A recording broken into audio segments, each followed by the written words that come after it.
Rainer Borges dos Santos, sou estudante de agronomia no Instituto Federal Goiano, campus Urutaí, e vou apresentar o artigo em questão Diversidade e função de fungos decompositores de um solo de pastagem. Essa é a capa do artigo em questão, com todos seus autores e suas referências. Essa apresentação é composta por introdução, materiais e métodos, resultados e discussões, e a literatura utilizada pelo autor do artigo. Introdução. Papel dos fungos. Os fungos desempenham um papel importante na ciclagem de carbono e nutrientes em ecossistemas, mas eles são sensíveis à perturbação e alterações em seu habitat. Assim, como se a taxa de fungos for alterada, ocorrerá alterações no habitat, ou seja, é necessário haver um equilíbrio entre o habitat e quantidade de fungo, pois os fungos são de suma importância para o meio ambiente, fazendo a decomposição de matéria morta e voltando os nutrientes para o solo, e assim as produtoras primárias podem se reproduzir e produzir. Objetivos. Objetivos desse estudo foi: primeiro, caracterizar o potencial funcional de comum e ocasional do fungo Satropic, cultivado em solo de pastagem definida pela utilização do substrato. Ou seja, o autor quis, em meio de substratos, reproduzir os fungos comum, como ele diz, que são os fungos em natura, na pastagem em seu habitat natural, e ocasional, que são aqueles reproduzidos em laboratório. Segundo objetivo, determinar se havia um alto grau de incidência dessas comunidades de fungos decompositores. Da hipótese. A hipótese era que os representantes comuns e ocasionais da taxa de cultivável tivessem o mesmo papel funcional definido pela utilização do substrato.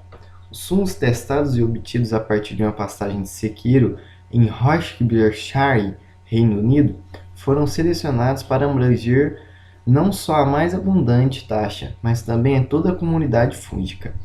Na pastagem, basiomicetos são os principais decompositores de matéria orgânica morta, e, em particular, a função de degradação de lignina é quase exclusiva para este grupo.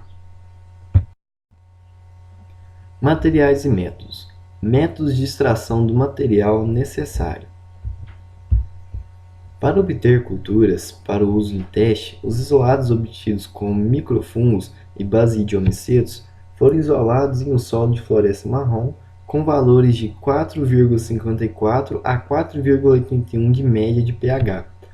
Os tratamentos foram de controle à base de calcário, de 6.000 kg por hectare, onde no experimento foi feito um buraco de amostra com dimensões de 40 por 40 e 30 centímetros, com uma pá limpa em cada uma das 5 repetições de parcelas de tratamento, 12 por 20 metros.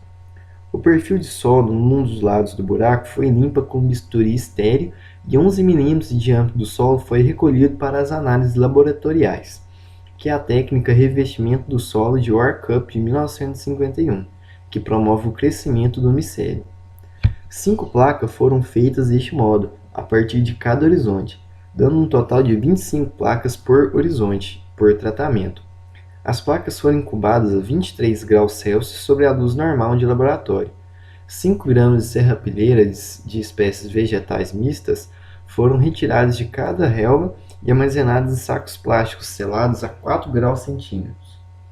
Pequenos fragmentos foram cortados em pedaços de 2 milímetros cúbicos, lavados serialmente em água estéril 5 vezes para remover todos os esporos de fungos e bactérias, e 5 partículas por placa foram empurradas para médio e 5 placas replicadas de cada amostra foram preparados, dando um total de 5 placas e 25 fragmentos por réplica por tratamento.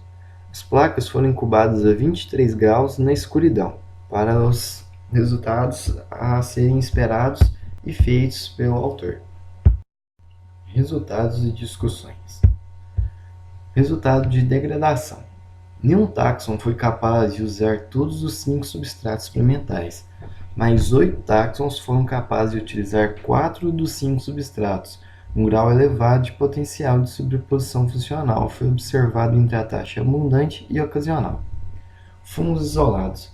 Do número total de fungos, 83% foram capazes de utilizar amido, 63% pectina e 63% celulose, 27% lignina e apenas 8% a quitina.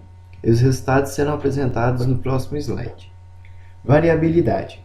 Houve pouca variabilidade entre os resultados de réplicas das placas, o que foi surpreendente porque foram utilizadas culturas puras de uma densidade de inóculo padronizado. Alguns dos táxons raramente isolados, por exemplo, o G. murorum e a Leptospiraea sp, tiveram uma maior taxa de incidência. Então, aqui uma tabela dos resultados apresentados, onde compara 10 fungos isolados do solo de pastagem com 10 fungos feitos no laboratório, que foram ocasionalmente, como diz o autor.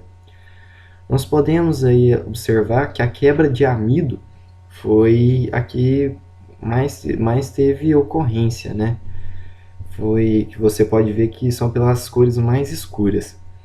Em segundo lugar, pode-se dizer que é a pectina e depois a celulose. Interessante observar que a quitina teve pouquíssima ocorrência de quebra, e as quebras que foram uma positiva e a outra pouco positiva. Isso ocorre porque na parede dos fungos é feita de quitina, ou seja, se os fungos tiverem uma alta degradabilidade da quitina, eles podem acabar degradando a eles mesmos, o que não é uma coisa positiva.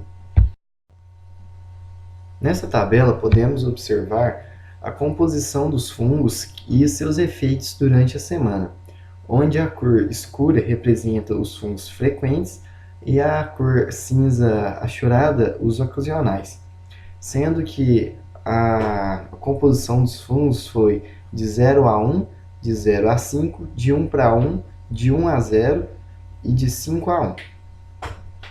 Bom, nas 2 primeiras semanas, a taxa de 0 milímetros, podemos observar uma forte influência dos frequentes e também uma forte frequência dos ocasionais, mas os frequentes foram mais fortes. Já em 30 milímetros, teve um decaimento muito grande, e a 60 milímetros da segunda semana podemos observar nenhuma ocorrência de nenhum dos tipos de fungos. Na quarta semana, podemos observar de 0 milímetros até 30 milímetros uma ocorrência muito maior que na segunda semana, e uma pequena ocorrência, embora muito relativa, aos 60 milímetros na quarta semana. E na sexta semana, decaiu os 60 milímetros, mas continuou uma taxa ainda relevante, valendo ressaltar que os ocasionais a 60 milímetros tiveram uma melhor sobressalência.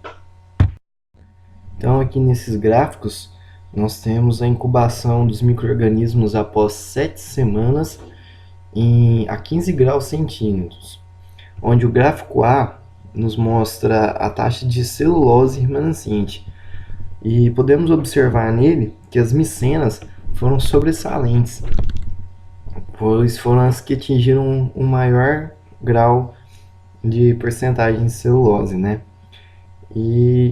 Mas todos com uma variação bem peculiar, com a média bem relevante. E aqui no gráfico B, nós podemos ver um percentual de lignina, onde podemos ver valores mais altos, e ali se destacam tanto o penicínio quanto a cladóspero, que tiveram taxas mais altas. E curioso ver que as micenas, já nesse gráfico de lignina, obtiveram uma taxa bem menor em relação aos outros. Mas nesse gráfico podemos também ver que as médias já não foram todas quase iguais. Tiveram alguns que se destacaram muito mais que outros, comparando ao gráfico A, que a média foi praticamente toda igual em todo o controle. Eu queria agradecer a todos pela atenção e paciência ao acompanhar este trabalho que aqui foi apresentado, e termino mostrando as referências que foram pesquisadas para que esse trabalho seja concluído. Muito obrigado.